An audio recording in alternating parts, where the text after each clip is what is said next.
Hello friends, welcome to my channel. आज हम study करने वाले हैं depository system a step towards effective corporate governance. इसके अंदर हम स्टडी करेंगे कि जो हमारा डिपॉजिटरी सिस्टम है ये कब आया, फर्स्ट टाइम कहाँ पे आया, इसकी नीड क्या थी, क्या इसका इंट्रोडक्शन है, एडवांटेजेस क्या हैं इसके, role of depository system improving corporate governance and check in measures of depository system. जो हमारा डिपॉजिटरी सिस्टम है ये फर्स्ट टाइम जो है आया था जर्मनी में इन 1947। इंडिया में जो इसका कंसेप्ट इंट्रोड्यूस हुआ वो हुआ 1996 में। एंड जो इसका एक्ट है वो भी इस जो हमारा डिपॉजिटरी सिस्टम से रिलेटेड इंडिया के अंदर एक्ट बना हुआ है वो क्या है, द डिपॉजिटरी एक्ट 1996।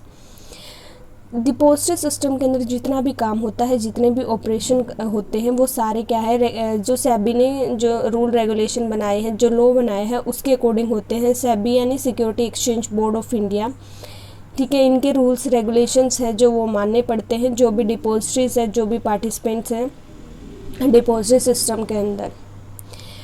नीड क्या हुई डिपॉजिटरी सिस्टम की? पहले तो डिपॉजिटरी सिस्टम हमारी तीन चीज़ों में हेल्प कर लेता है, वो हम जान लेते हैं। तीन चीज़ों में असिस्ट करता है। First, allotment of securities, transfer of securities and securities lending. इन तीन चीज़ों में जो हमारा डिपॉजिटरी सिस्टम हमारी हेल्प करता है, और एक तरह से कि हमें पेपर वर्क ना करना पड़े, सब कुछ इलेक्ट्रॉनिक वे में हो, डीमेटलाइज्ड फॉर्म में हो, ठीक है। तो उस चीज़ में इन्होंने हम जो डिपॉजिटरी सिस्टम है इस वजह से हम इसको लेके आए। इसकी नीड थी जो भी बैड डिलीवरीज होती थी, लाइक अगर हमने एक जगह से जो सर्टिफिकेट है वो दूसरी जगह पहुंचाना है तो ये डर रहता था कहीं वो फट ना जाए, ठीक है, बारिश आगे भीग गया या कहीं किसी ने थैप्ट कर लिया या वैसे कहीं गुम हो गया, फेक सर्टिफिकेट बन जाते थे कि, या फिर जो भी है कि साइन किसी ने किसी के कर दिए, mismatch of signatures, long settlement cycles कि अब तो ऑनलाइन अगर आप देखो तो पेमेंट 2 मिनट में हो जाती है, या फिर कुछ भी करना हो, आपने रजिस्ट्रेशन करवानी हो, आपको कंपनी तक भी नहीं जाना पड़ता, आप घर बैठे ऑनलाइन करवा सकते हो। तो ये सारी जो प्रॉब्लम फेस करनी पड़ती थी, इनकी वजह से जो है डिपॉजिटरी सिस्टम को लाया गया इंडिया के अंदर। एंड जो हमारा डिपॉजिटरी सिस्टम है इसके अंदर 4 जो पार्टिसिपेंट होते हैं वो कौन कौन से होते हैं, मेन जो 4 की हम यहाँ पे बात कर रहे हैं, the depository participants, the depository, the issuing company and the beneficial owner. अगर हम इंडिया की बात करें तो एट प्रेजेंट हमारी 2 जो है डिपॉजिटरी सिस्टम है जो कि रजिस्टर है विद सेबी। फर्स्ट हमारा NSDL जो हमारी फर्स्ट डिपॉजिटरी है इंडिया के अंदर, ये हमारी NSDL जिसकी फुल फॉर्म है नेशनल सिक्योरिटीज़ डिपॉजिटरी लिमिटेड। ये हमारी रजिस्टर हुई थी जून 7, 1996 में सेबी के अंडर। एंड जो इसको प्रमोट किया था वो किसने किया था, IDBI, UTI एंड NSE, इन्होंने इसको जो है प्रमोट किया था। एंड सेकंड है हमारी SDSIL, central depository services India, ठीक है। तो ये 2 ही हैं एट प्रेजेंट अगर हम बात करें। इन जो हमारी है CDSIL, ये हमारी जो इंट्रोड्यूस हुई थी, कमेंस हुई थी, कब हुई थी, ये फेब 1999 में हुई थी। एंड इसको जो प्रमोट किया था वो किसने किया था, स्टॉक एक्सचेंज ने किया था जो कि मुंबई में है, और बैंक ने भी यहाँ पे जो है इनको प्रमोट किया था। फिर जो हमारा डिपॉजिटरी पार्टिसिपेंट होता है, इसका मतलब क्या है, डिपॉजिटरी एक एजेंट होता है जिसके थ्रू जो है इन्वेस्टर्स और जो कंपनी है आपस में क्या इंटरेक्ट कर सकते हैं। एंड जो हमारा डिपॉजिटरी पार्टिसिपेंट है can offer depository services only after it gets proper registration from SEBI. अगर सेबी के अंडर ये मतलब इस जो है रजिस्टर हो रखा है तभी ये एज ए डिपॉजिटरी पार्टिसिपेंट काम कर सकता है, एज ए DP काम कर सकता है कंपनी के अंदर, अदरवाइज नहीं कर सकता, राइट। अब हम बात कर लेते हैं depository system and introduction. First जो पॉइंट है यहाँ पे लिखा हुआ है कि जो हमारी डिपॉजिटरी है ये क्या हमारी 3 चीज़ों में हेल्प करती है, allotment, transfer of securities and हमारी किस चीज़ में ये हेल्प करती है, सिक्योरिटीज़ लैंडिंग में। एंड जो है इसकी वजह से जो हमारे शेयर्स हैं उनको हम डीमेटलाइज फॉर्म में कर सकते हैं, एंड यहाँ पे जो हमारा पेपरलेस ट्रेडिंग हम कर सकते हैं। सेकेंड थिंग क्या है कि जो हमारी प्राइमरी मार्केट सर्विसेज थी, या अगर हम बात करें जो हमारी ट्रेडिशनल सर्विसेज थी, उसके अंदर क्या होता था, बहुत टाइम लगता था, क्योंकि उस टाइम पे जो कम्युनिकेट करते थे issuer and potential share holders के बीच में, तो इसमें बहुत ज़्यादा टाइम लग जाता था। वो अपने शेयर होल्डर को ढूंढते थे, जो भी पोटेंशियल शेयर होल्डर था, ठीक है, फिर उसको जो शेयर्स अलॉट करने हैं, इसकी वजह से जो काफ़ी टाइम लगता था एंड काफ़ी हमें यहाँ पे जो लॉसेस भी बियर करने पड़ते थे। जैसे सर्टिफिकेट को कुछ एक तरह से सर्टिफिकेट फट गया या फिर लॉस एक तरह से किसी ने चुरा लिया या फिर गुम हो गया, तो बहुत सारी प्रॉब्लम फेस करनी पड़ती थी। इसकी वजह से जो है डिपॉजिटरी सिस्टम को लाया गया। एंड आज करंट में हमारे जो इंडिया की अगर हम बात करें तो यहाँ पे जो भी स्टॉक एक्सचेंज पे हमारे शेयर सेल्स एंड परचेज होते हैं वो सारे इलेक्ट्रॉनिक फॉर्म में होते हैं, जिसका बहुत बड़ा एडवांटेज हमें मिला है। अगर हम कॉर्पोरेट गवर्नेंस की तरफ से भी देखें और वैसे भी देखें, एक तो ट्रांसपेरेंसी, कॉर्पोरेट गवर्नेंस में जो हमारा ट्रांसपेरेंसी बहुत इंपॉर्टेंट है एंड यही जो एडवांटेज हमें मिला डिपॉजिटरी सिस्टम से जो है कि ट्रांसपेरेंसी है, मोर एफिशिएंट प्राइस डिस्कवरी, इस पॉइंट को भी हम डिस्कस करेंगे। एंड थर्ड की उसकी कॉस्ट भी हमें बहुत कम होगी है। लाइक एक तरह से आप वहाँ पे जा रहे हो, ट्रांसपोर्टेशन का भी खर्चा लग रहा है एंड वहाँ पे जिससे आपने मतलब एक तरह से किसी इन्वेस्टर ने कोई सर्टिफिकेट लेने आना है कंपनी के अंदर, क्या पता कंपनी उस टाइम पे कुछ मतलब ना भी मिले कुछ भी हो सकता है ना। तो एक तरह से क्या होता था, टाइम वेस्ट होता था, हमारी कॉस्ट भी यहाँ पे जो है ज़्यादा लगती थी। तो अब उसका हमें एडवांटेज मिलता है जो डिपॉजिटरी सिस्टम की हेल्प से। एंड जो हमने पॉइंट बोला मोर एफिशिएंट प्राइस डिस्कवरी, इसका मतलब ये क्या है कि हम ऑनलाइन जो है कि डेटा डाल के देख सकते हैं कि जो हमारे शेयर्स, जो हमारे प्राइसेस शेयर्स का वो कहाँ पे ज़्यादा हमें मिल रहा है, कहाँ पे कम मिल रहा है। एंड जहाँ पे ज़्यादा मिल रहा है वहाँ पे हम अपने शेयर्स को जाके बेचेंगे और जहाँ पे कम मिल रहा है वहाँ पे हम जाकर परचेज़ कर सकते हैं। एंड जो हमारे डीलिंग हाउस होते हैं वो क्या करते हैं, ये इन्वेस्टर्स एंड कंपनी के बीच में काम करते हैं। एंड कंपनी क्या है, जो भी चार्जेस लगाती है कंपनी है वो चार्ज किसको करती है, डीलिंग हाउस से करती है एंड डीलिंग हाउस चार्ज करता है इन्वेस्टर से। अब हम देखते हैं इसके एडवांटेजेस हमें क्या क्या हुए डिपॉजिटरी सिस्टम के। फर्स्ट तो ये है कि जो हमने डीमेटलाइज सिस्टम जो स्टार्ट करा, इससे क्या हुआ, जितने भी हमारे फिजिकल सर्टिफिकेट होते थे हमने उन सबको डिस्ट्रॉय कर दिया। क्योंकि उन सर्टिफिकेट पे क्या होता था, जो भी शेयर होल्डर है उस पर नंबरिंग की होती थी उनके अकॉर्डिंग एंड उनके नाम भी लिखे होते थे, जिसका जो सर्टिफिकेट है वो उसी के पास रहता था। मतलब अगर हमने ट्रांसफ़र करना होता तो उसके लिए हमें जो पहले वाला सर्टिफिकेट है वो कैंसिल करना पड़ता था एंड उसके बाद हमने वो नया सर्टिफिकेट बनाना पड़ता था। एक तरह से हमारा बहुत कॉम्प्लेक्स प्रोसीजर था एंड कंपनी के पास जाना पड़ता था, पहले उसको फिर कैंसिल करवाता था, फिर नया सर्टिफिकेट बनवाना पड़ता था। तो डीमेटलाइज्ड का क्या फ़ायदा हुआ हमें कि हमारे पास जो भी सर्टिफिकेट है वो क्या है कि इलेक्ट्रॉनिक फॉर्म में है। तो इसमें हम ये ना तो हमारा नाम लिखा होता ना यहाँ पे नंबरिंग होती, तो हम ईज़िली यहाँ पे ट्रांसफ़र कर सकते हैं। सेकेंड क्या हुआ, जो हमारे पेपर वर्क को इन्होंने एलिमिनेट कर दिया कि हम जो सारा सिस्टम होगा हमारा क्या होगा, इलेक्ट्रॉनिकली होगा। इससे क्या होगा, हम अपनी सिक्योरिटीज़ को ईज़िली जो है सेल परचेज कर सकते हैं। उसके बाद हमारी इमीडिएट ट्रांसफ़र की जो भी हमने परचेज सेल करनी है, लाइक अगर हमारे जो भी परचेज़र हैं, जो भी हमारे इन्वेस्टर्स हैं, उनको मतलब एक तरह से हम मान ले किसी परचेज़र्स को हमारी जो है सिक्योरिटीज़ को परचेज़ करना है, तो क्या होगा कि उसने जो सेंड कर दिए, जो पैसे उसने ट्रांसफ़र कर दिए, वैसे ही उसको क्या मिल जाएगी, लीगल ओनरशिप मिल जाएगी। पहले क्या होता था, उसको कंपनी में आना पड़ता था, खुद को रजिस्टर कराना पड़ता था एंड जो भी उसका एड्रेस वगैरह बहुत सारी उसको इन्फॉर्मेशन देनी पड़ती थी। अब वैसा नहीं होता, बड़ी ईजिली जो है सिस्टम हो जाता है। उसके अलावा हमें है कि जो बेड डिलीवरी लाइक कोई किसी और के सिग्नेचर कर देता था, या फिर किसी भी तरह से अगर फेक सर्टिफिकेट्स डिलीवर हो रहे हैं, या फिर एक तरह से आप बोलो कि गुम हो गया या फिर किसी भी तरह से फट गया सर्टिफिकेट, तो इन सारी प्रॉब्लम से भी हमें छुटकारा मिला। एक तरह से इन सब चीज़ों से भी हमें रिलैक्सेशन मिली। इसके बाद हमारा कि इससे हमारा टाइम और कॉस्ट दोनों ही सेव हम कर सकते हैं कि लाइक एक तो टाइम की हमारी ट्रांसपोर्टेशन कॉस्ट, ठीक है, और उसके बाद जो हमारा जितना पेपर वर्क होता था उसमें भी बहुत टाइम लगता था एंड जो भी हमारी टाइम भी हो गया, कॉस्ट भी, दोनों चीज़ हम यहाँ पे अपनी सेव कर सकते हैं। उसके बाद है हमारा हमें यहाँ पे फॉर्म भी फिल नहीं करना पड़ता, ठीक है। There is a no need to fill a transfer form for transfer of shares, क्योंकि वो ऑनलाइन बड़ा है, हम इजली से कर सकते हैं। देन कि हमारा जो भी सर्टिफिकेट को कोई भी फ्रॉड होने का जो केसेस थे वो भी हमारे काफ़ी हद तक यहाँ पे क्या इस चीज़ को भी इन्होंने एलिमिनेट कर दिया। नेक्स्ट हम बात करने वाले हैं role of deposit system improving corporate governance. यहाँ पे भी यही है कि जो बैड डेल्वेयर्स को एलिमिनेट कर दिया, जो हमारा रिस्क है वो हमारा कम हो गया। रिस्क लाइक यहाँ पे जो भी हमारे एसेट्स की क्वालिटी होगी वो 100% एक्यूरेट होगी। लाइक अगर हमने क्या करना है, एक तरह से आप मेरे शेयर्स को परचेज कर रहे हो और मैंने आपसे पैसे लेने, एक मैं आपसे पैसे वैसे लेती तो मतलब एक तरह से हम इलेक्ट्रॉनिक फॉर्म में ना लेके वैसे लेते, तो उससे क्या होता है कि आप मेरे को नकली नोट भी दे सकते थे, उस चीज़ का क्या एक तरह से रिस्क रहता था। बट अगर आप ऑनलाइन मेरे को ट्रांसफ़र कर रहे हैं तो उससे जो हमारा ये वाला रिस्क है वो ख़त्म हो जाता है। उसके बाद है कि no stamp duty of transfer of securities.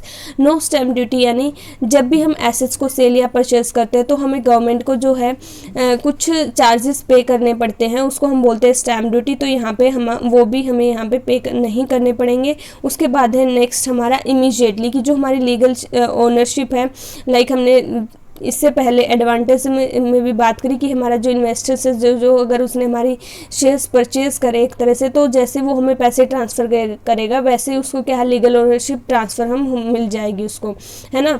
तो वही है कि जो इमीडिएटली यहाँ पे काम हो रहा है, जो हम अपॉर्चुनिटी कॉस्ट है वो हमारी यहाँ पे नहीं लग रही है।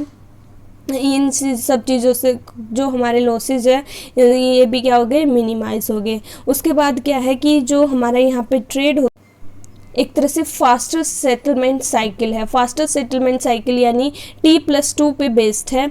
जो भी हम यहाँ पे ट्रेड करते हैं T+2 पे बेस्ड, इसका मतलब क्या है, T यानी तब हम ट्रेड कर रहे हैं वो, उसके बाद जो 2 दिन और हमें लगेंगे उसकी जो भी है कि काम जो भी उसको फाइनली उसको फिनिश करने में, पूरा जो हमारा जो भी हमने सेटलमेंट कर रहे हैं ट्रेड की, ठीक है। तो सेकेंड वर्किंग डेज भी हम यहाँ पे फ्रॉम दी ट्रेड डे और उसके अलावा फिर हमारे 2 दिन और यहाँ पे लगते हैं। So this will enable faster turnover of stock and more liquidity with the investor. Then हमारा जो ब्रोकर होते हैं, जो ब्रोकर कौन होते हैं, जो कंपनी एंड इन्वेस्टर के बीच में कम्युनिकेट कराते हैं, ठीक है। तो वो ब्रोकर क्या करते थे, बहुत ज़्यादा फीस डिमांड करते थे, क्योंकि वो कंपनी के पास जाते थे, इन्वेस्टर से मिलते थे, तो उनका जो लीगल वर्क है वो बहुत ज़्यादा होता था, जिसकी वजह से उनकी कॉस्ट है वो ज़्यादा होती थी। सो अब जो है कि सब सारा काम इलेक्ट्रॉनिक फॉर्म में अगर हम कर रहे हैं तो उससे उसकी कॉस्ट भी हमारी यहाँ पे कम जो है वो लग रही है, क्योंकि उसे अब कहीं पे आना जाना नहीं पड़ता। फिर हमारा नेक्स्ट पॉइंट है कि रजिस्टर मेंटेन नहीं करना पड़ता। पहले क्या होता था, जितने भी पार्टिसिपेंट हैं, जितने भी हमारे इन्वेस्टर्स हैं, सबके लिए एक प्रॉपर जो है हम रजिस्टर मेंटेन करके रखते थे कि क्या उनकी हिस्ट्री है, क्या सब कुछ। तो अब क्या होता है, सब कुछ इलेक्ट्रॉनिक फॉर्म में होता है। जैसे हम नेम एंटर करते हैं तो उसकी सारी जो भी हिस्ट्री है वो कोई भी जो हमारा इन्वेस्टर्स है वो भी अपनी जो हिस्ट्री है वो ईजिली देख सकता है। उनके पास क्या होती है, जो इन्वेस्टर्स होते हैं वो किसी भी टाइम अपनी हिस्ट्री देख सकते हैं, कितनी भी मतलब उनके पास कितनी होल्डिंग है, कितनी उनकी ट्रांजैक्शन है, ये सारी चीज़ हम इजीली देख सकते हैं। अभी हमें रजिस्टर मेंटेन करने की रिक्वायरमेंट नहीं है। उसके बाद हमारा नेक्स्ट है कि इन्वेस्टर का एड्रेस अगर चेंज हो जाता है तो उस टाइम पे क्या होता है कि वो सिर्फ डीपी को जो है इन्फॉर्म करेगा एंड उसको अपनी सारी इंपॉर्टेंट डॉक्यूमेंट सबमिट कर देगा एंड डीपी उसके बाद क्या करेगा कि उसकी उसने जो भी एड्रेस या फिर कुछ भी तरह उसने जो भी इंफॉर्मेशन चेंज करवाई है वो अपडेट कर देता है। सो फिजिकली कंपनी के पास उसे जाना नहीं पड़ता। नेक्स्ट हमारा पहले क्या होता था, अगर कोई इन्वेस्टर के बिहाफ पे सिक्योरिटी सेल या परचेज कर रहा है तो उसको कोर्ट में जो है कंसर्न लेनी पड़ती थी, परमिशन लेनी पड़ती थी, बट अब इसकी रिक्वायरमेंट नहीं है। इसके बाद नेक्स्ट हमारा जितनी भी मतलब इन्वेस्टर ने जितनी भी डिफरेंट सिक्योरिटीज़ में इन्वेस्ट किया हुआ है तो वो इजीली मॉनिटर कर सकता है कि उसने मतलब जहाँ पे जो भी इन्वेस्ट किया उसकी क्या पोजीशन चल रही है, कितना उसको प्रॉफिट हो रहा है, कहीं लॉस तो नहीं हो रहा, तो वो इजीली चेक कर सकते हैं। नेक्स्ट है, अगर कंपनी अपने इन्वेस्टर को कोई भी राइट बोनस देना चाहती है, किसी भी टाइप से बेनिफिट देना चाहती है, तो वो क्या करेगी, जो हमारा डीपी होता है वो डायरेक्ट उसको क्या है दे देता है इन्वेस्टर्स को, ठीक है। तो इससे क्या होता है कि जो हमारा फ्रॉड होने का या फिर किसी भी तरह से उसको गुम होने का सर्टिफिकेट के या फिर किसी भी तरह से का कोई भी रिस्क नहीं होता, जो हमारा यहाँ पे रिस्क है वो कम हो जाता है इन चीज़ों से रिलेटेड। नेक्स्ट हम करेंगे check in measures of depository system. एक बार हम इसके जो एडवांटेजेस और हमने जो रोल पढ़े हैं उसमें जो मेन पॉइंट्स है वो एक बार हम रिवाइज कर लेते हैं। फर्स्ट हमने पढ़ा quick transfer of funds and securities, then हमारा elimination of risk associated with physical transfer, हमें स्टैम्प ड्यूटी की रिक्वायरमेंट नहीं होती, जो हमारे चांसेस होते हैं फ्रॉड के, थेफ्ट के, तो इन सब से हमें क्या है ये सारे क्या हो गए मिनिमाइज हो गए। Provide insurance cover, faster settlement cycle, easy to declare dividends, bonus, and जो भी हमारे जो है इन्वेस्टर्स हैं उनको भी इसका बेनिफिट मिलता है, कंपनी को भी बेनिफिट मिलता है। No delay in sending notices and annual reports. So इसके अंदर हमारा फर्स्ट पॉइंट क्या है, जो डीपी है वो ऑपरेशनल कब होगा, जब वो खुद को रजिस्टर करवा लेगा सेबी के अंडर। एंड जो सेबी के अंडर हम अगर हम बात करें कि मतलब वो जो भी काम कर सकता है अच्छे से कि एक लीगल फ्रेमवर्क में वो काम तभी माना जाएगा उसका, तब वो सेबी के अंडर रजिस्टर होगा, ठीक है। और जो इसकी जो रिकमेंडेशन है ये किसने दी थी, ये फ्रॉम NSDL, इनकी रिकमेंडेशन पे बेस्ड है ये, ठीक है। उसके बाद हमारा सेकंड पॉइंट क्या है कि अगर क्लाइंट वैलिड इंस्ट्रक्शन देता है तो क्या है जो डीपी है वो अफेक्ट कर सकता है डेबिट एंड क्रेडिट अकाउंट में। नेक्स्ट है जितनी भी ट्रांजैक्शन है वो रिकॉर्ड करेगा at NSDL central system, and जो भी डाटाबेस मेंटेन है ये कौन करेगा, बाय बिजनेस पार्टनर्स। उसके बाद हमारा कि देन है कि हमारे जो भी इन्वेस्टर्स है सारे इन्वेस्टर के पास राइट है रिसीव करने का state of account periodically from the DP. Then depository के अंदर जितनी भी डिपॉजिटरी है वो होल्ड करता है इन्वेस्टर के अकाउंट को ऑन ट्रस्ट, एंड अगर कोई भी डीपी क्या है बैंकरप्ट हो जाता है तो उस केस में जो है क्या होगा कि जो हमारे इन्वेस्टर्स हैं जिनकी वो होल्डिंग है वो क्या करेंगे, वो ट्रांसफ़र कर सकते हैं अपनी holding with another DP. Next हमारा जो भी डेटा इंटरचेंज होता है between NSDL and it's business partners उसे प्रोटेक्ट किया जाता है प्रोटेक्शन मेजर्स के through end of international standards, and जो भी प्रोटेक्शन मेजर अडोप्टेड कर रहे हैं वो NSDL ने वो ज़्यादा हैं as compare to what is prescribed in SEBI regulation. Next है हमारा कि जो डिपॉजिटर अकाउंट होल्डर है वो फ्रीज कर सकता है सिक्योरिटीज़ को जो भी अकाउंट में लाई करती हैं। उसके बाद नेक्स्ट है हमारा जो हमारा NSDL है, इन्होंने इंट्रोड्यूस किया है सर्टिफिकेशन प्रोग्राम इन डिपॉजिटरी ऑपरेशन, जिसको हम किस नाम से भी जानते हैं, NCFM सर्टिफिकेशन के नाम से भी जानते हैं। तो ये इन्होंने कंपल्सरी कर दिया है कि हम जिस भी पर्सन को अपॉइंट करें, डीपी यहाँ पे हम किसकी बात करें, डीपीज की, ठीक है, कि वो अपॉइंट करें तो उनके पास क्या हो क्वालिफाई हो वो in this certification in each of its branches. उसके बाद नेक्स्ट है हमारा कि जो अगर हमारे इन्वेस्टर्स के कोई भी ग्रीवेंसेस है तो उनको सोल्व किया जाए कंसर्न बिजनेस पार्टनर्स के थ्रू। अगर वो फेल होते हैं तो वो उनके पास राइट है इन्वेस्टर के पास कि वो NSDL को अप्रोच कर सकते हैं। उसके बाद नेक्स्ट है हमारा जो NSDL में कॉम्प्रहेंसिव इंश्योरेंस पॉलिसी भी रखी गई ताकि वो डीपी की हेल्प कर सके। नेक्स्ट है हमारा NSDL एंड इसके बिजनेस पार्टनर्स को कि जो भी हमारे NSDL और इसके बिजनेस पार्टनर्स सब यूज़ करते हैं hardware software and communication system जो कि कंफर्म करते हैं इंडस्ट्री के स्टैंडर्ड को, ठीक है। इसके बाद हमारा लास्ट है machine level backup. Machine level backup क्या है हमारा, जो भी हमारे IBM मेन फ्रेम है, IBM is international business machine होगा, उसमें क्या होगा कि हम एक स्टैंड बाय CPU भी रखेंगे साथ में, जो साथ सो दैट अगर कोई भी हमारे जो मेन CPU अगर हमारा ख़राब हो जाए तो उसकी वजह से क्या हो जाएगा, हमारी प्रोसेसिंग रुक जाएगी। तो ताकि वो प्रोसेसिंग ना रुके, हमारा काम ना रुके, हमारे काम में कोई भी डिले ना हो, तो इसलिए हम जो है एक CPU और रखेंगे कि अगर वो ख़राब हो जाता तो हम दूसरा लगा सकते हैं।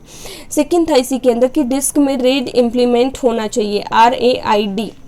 वो इंश्योर करेगा कि अगर हमारी हार्ड डिस्क फेल हो जाती है तो उसके अंदर जो भी हमारा डाटा होगा वो हमारा लॉस नहीं होगा, क्योंकि हमारे सिस्टम में एक ऐसा स्पेयर डिस्क जो रखेंगे कि उसके अंदर ऑटोमेटिकली जो मेन डिस्क का वो जो सारा डाटा वो कॉपी हो जाएगा उसके अंदर, जिसकी वजह से हमें इस तरह का कोई भी रिस्क नहीं होगा। सो ये थे हमारे checks and measure of depository system.